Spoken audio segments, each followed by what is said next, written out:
अस्सलाम वालेकुम viewers, welcome to daily success by के। इस वीडियो का टॉपिक है कॉन्ट्रैक्ट ऑफ बेलमेंट।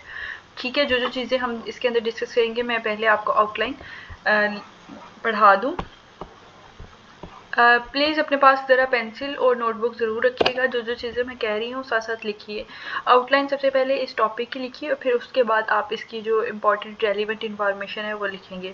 इंट्रोडक्शन के अंदर आप डेफिनेशन कवर करेंगे प्लस आप इम्पोर्टेंस कवर करेंगे। टाइप्स ऑफ बेलमेंट के अंदर हमने ये टाइप्स 4 कवर करनी है, यानी इस टॉपिक के हमने इंट्रोडक्शन।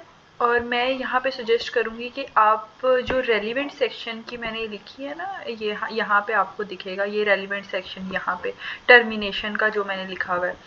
आप इसके रेलिवेंट सेक्शंस अगर लिखना चाहो ना तो ये स्टार्ट के अंदर लिखना। ठीक है, मैंने टर्मिनेशन के हवाले से सेक्शन लिखे हुए हैं नीचे, आप वो भी लिख सकते हो, वैसे के वैसे भी लिख सकते हो, यहाँ पे लिखना चाहो यहाँ पे भी लिख सकते हो। टाइप्स ऑफ बेलमेंट, क्योंकि ये आपके कॉन्ट्रैक्ट है, कॉन्ट्रैक्ट एक्ट 1872, तो आपको उसके हवाले से सेक्शन का हवाला देना पड़ता है। Essential of valid contract of bailment, ठीक है, असेंशियल्स हम देख लेंगे और फिर ड्यूटीज़ एंड रिस्पॉन्सिबिलिटीज़ को कवर कर लेंगे। देन हम राइट एंड लाइबिलिटी, कौन कौन सी राइट्स हैं, कौन कौन सी लाइबिलिटीज़ आ रही हैं, फिर हम देखेंगे termination of bailment.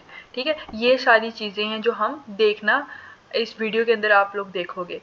Introduction to bailment. Bailment basically एक रिलेशनशिप है, लीगल रिलेशनशिप है। लीगल का वर्ड मैं यूज़ कर रही हूँ। लीगल रिलेशनशिप है किस किस के दरमियान, between bailor and bailee, where one person gives possession to their property to another person. For example, here is a person A और यहाँ पे person है B। उसने अपनी, फॉर एग्जाम्पल इसके पास घर है, ठीक है, वो रेंट पे अपना घर दे रहा है इसको। ठीक है, तो ये जो A है ये क्या है, ये बेलर है, और जो वो पोजेशन ले रहा है उसको टेम्परेरी यूज़ करने के लिए वो क्या है, वो बेली है। ठीक है, फॉर स्पेसिफिक पर्सन। तो ये सारा प्रोसेस जो है, ये इनका जो लीगल रिलेशनशिप है ये कहलाता है बेलमेंट।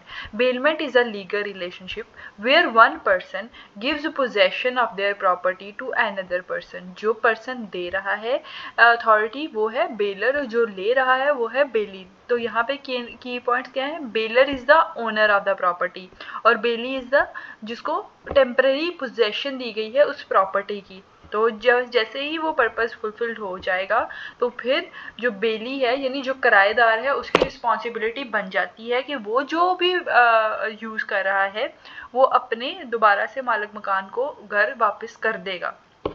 अब इसकी हम इम्पोर्टेंस भी देख सकते हैं बिज़नेस ऑपरेशन के अंदर। ये है कि आप हैंडलिंग ऑफ गुड्स और स्टोरेज में बहुत ज़्यादा इंपॉर्टेंट हेल्प करती है। अगर आप लीगल लिहाज से देखो तो प्रॉपर्टी की आपकी एक तो प्रोटेक्शन होती है और दूसरा आपको इसका कहीं ना कहीं फ़ायदा होता रहता है। ठीक है, when you repair items for repair, cleaning और other service, the services provider provides becomes a bailee. जिस तरह आप गाड़ी की सर्विस कराते हो, ठीक है, जब आप अपनी गाड़ी उनको दे के आते हो, थोड़ी देर के लिए दे के आते हो ना, तो आप बेलर हो और वो जो वहाँ पे आपकी गाड़ी थोड़ी देर के लिए सर्विस प्रोवाइड कर रहा है वो बेली है। ठीक है, उसके बाद आप अक्सर जो है ना वो कुछ चीज़ें सेफ्टी के लिए भी, जैसे आपके पास सोने के जेवरात हो तो मैक्सिमम लोगों ने वो जेवरात कहाँ रखवाए हुए थे, बैंक के अंदर रखवाए होते हैं ताकि वो उसकी सेफ्टी हो। तो ये सेफ कीपिंग है। ठीक है, ये आपका इंट्रो था। नेक्स्ट आपके पास आ जाता है टाइप्स ऑफ बेलमेंट।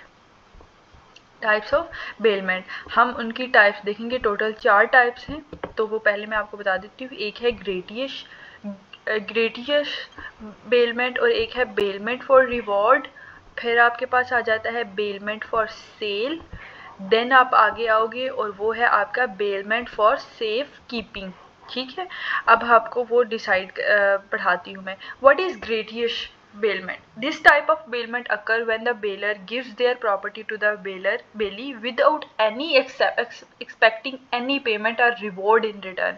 होता यह है कि आपके दोस्त आपके पास आए और उसने कहा कि मुझे आप ये बुक दे दो, और कोई आगे से वो रिवॉर्ड नहीं एक्सपेक्ट कर रहे हैं आप, तो वो आपको बुक दे देता है कि ठीक है आप थोड़ी देर के लिए इसको पढ़ लो लेकिन आपको पेमेंट करने की कोई ज़रूरत नहीं है। तो ये ग्रेटियस में आ जाती है।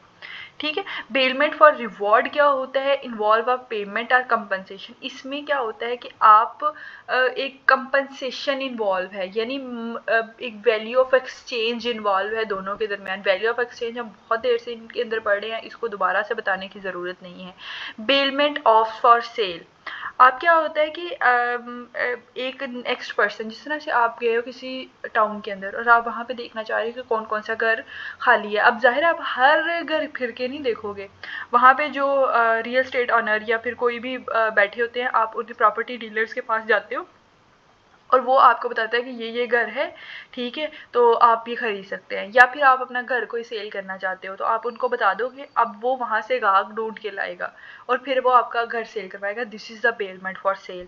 बेलमेंट फॉर सेफ कीपिंग मैंने आपको ऊपर भी बताया है कि आप अक्सर अपनी प्रॉपर्टी जो होती है, फॉर एग्जाम्पल जेवर होते हैं, तो औरतें अक्सर अपना जेवर जो है वो बैंक के अंदर रखवाती हैं, घर के अंदर नहीं रखवाती, एक तो सेफ्टी रहती है, ठीक है। तो ये यहाँ पर आप जो है वो बेलर है और बैंक जो है वो बेली है, जो कि आपके आइटम्स को सिक्योरली सेव करके रखता है, ठीक है।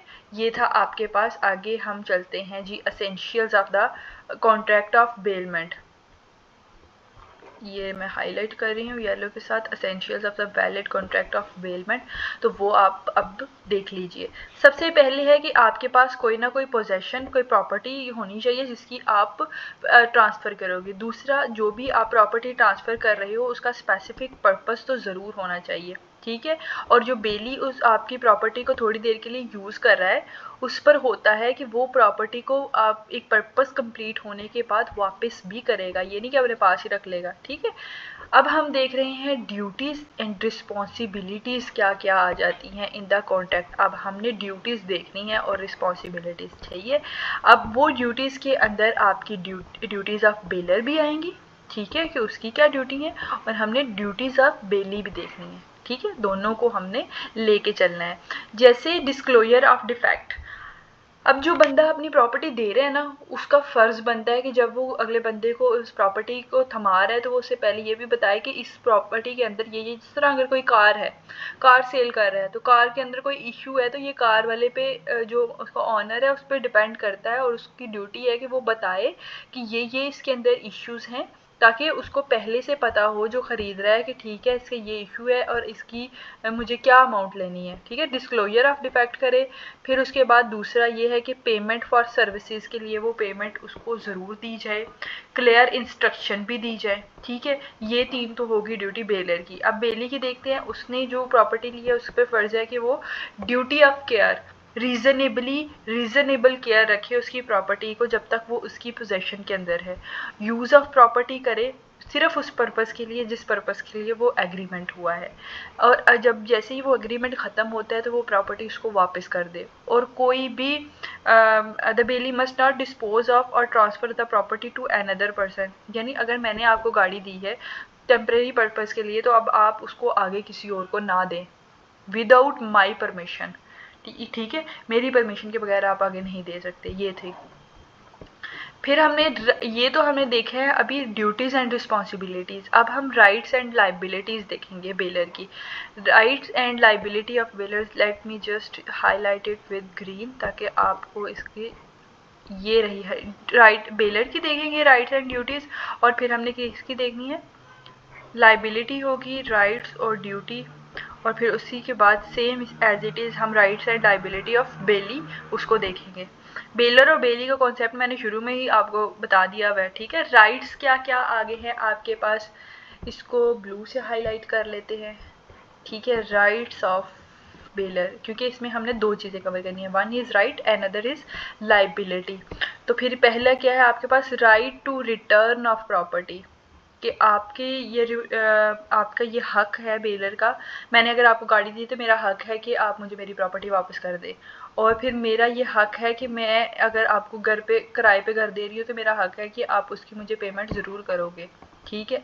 और मेरा ये हक है कि मैं ये चेक करूँ कि जिस घर को मैंने आपको रेंट पे दिया है मैं चेक करूँ जाके कि वो घर आपने सही सलामत रखा भी हुआ है कि नहीं रखा हुआ, और ये मेरा राइट है, ठीक है। नेक्स्ट आपके पास आ जाता है लाइबिलिटी ऑफ द बेलर, ठीक है। लाइबिलिटी पहली क्या है कि लाइबिलिटी फॉर मिस रिप्रेजेंटेशन। अगर आप गलत तरीके से किसी को दे रहे हो चीज़ और आपने बेली को नहीं बताया तो ये आपके ऊपर लाइबिलिटी है, ठीक है, जो भी डैमेजेस या फिर लॉस वगैरह हुए हैं। और एक्सपेंसेस की भी आपके ऊपर लाइबिलिटी आएगी, जैसे रिपेयर्स या स्टोरेज की लाइबिलिटी है, तो ये बेलर पे लाइबल होगी कि आप ये कॉस्ट वगैरह बियर करिए, ठीक है। इसी तरह राइट्स एंड ऑफ बेली आ जाएगा, right to compensation, right to lien. Compensation ये है कि आप उनको उसके बदले में ज़रूर कुछ ना कुछ दो, मोनेटरी वैल्यू हो सकती है, कोई और चीज़ हो सकती है। राइट टू लीन इस तरह होगा कि the bailee may have right to keep the property until they are paid for their services are the right ensure that the bailey can retain possession of the property until they are compensated। जब तक उनका loss पूरा नहीं होगा तो आप उसको use कर सकते हो। Right to return the property, आपके पास ये राइट होता है कि आप अपनी प्रॉपर्टी वापस ले सकते हो।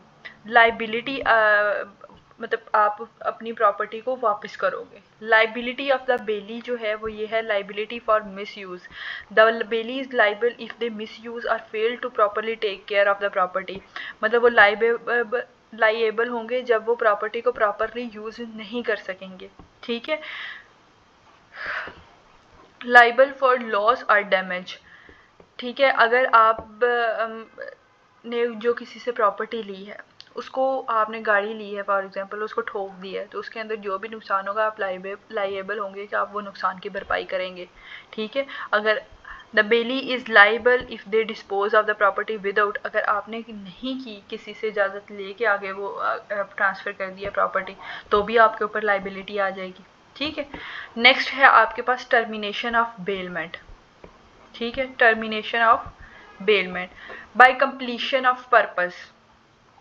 टर्मिनेशन क्या होगी, जब जिस काम के लिए आपने दोनों ने कॉन्ट्रैक्ट किया बेलमेंट का, वो पर्पस कंप्लीट हो गया, या फिर दोनों ने एग्रीमेंट किया कि ठीक है अब हमारा काम हो गया, इसको ख़त्म कर दें, या फिर रेवोकेशन कर दी, ठीक है, उसके थ्रू आपने कर दिया, या फिर लॉस या डिस्ट्रक्शन की वजह से जो है वो कंडीशंस कुछ ऐसी हुई कि आपने वो कॉन्ट्रैक्ट ख़त्म कर दिया। रेलिवेंट सेक्शन अगर हम देखें वो है, relevant section is the here section 148 of the Indian act defines bailment and related provision. इस बेलमेंट के बारे में बताता है और उसके रिलेटेड प्रोविजन के बारे में बताता है, क्योंकि ये मैंने ऐड नहीं की थी, इनको मैंने कमेंट के थ्रू यहाँ पर ऐड कर दिया था बाद में।